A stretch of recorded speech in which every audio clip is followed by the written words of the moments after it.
He said, listen, Sammy, you might not leave this restaurant alive.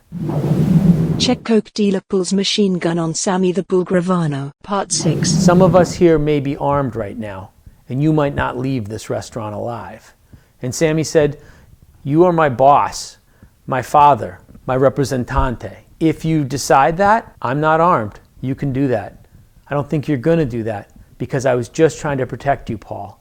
And Paul kind of like shook his head and laughed a little bit. And he said, Sammy, just promise me that you will never do anything like this again. And then Sammy says, I can't promise you that. I would never endanger you. And then Paul laughs and grabs Sammy by the shoulders, pulls him up and says, all right, Sammy, you ain't gonna die over this bum. He's like, just continue to be a good friend of ours like you always have been. Like and subscribe to hear all of the Sammy the Bull Gravano Mafia stories.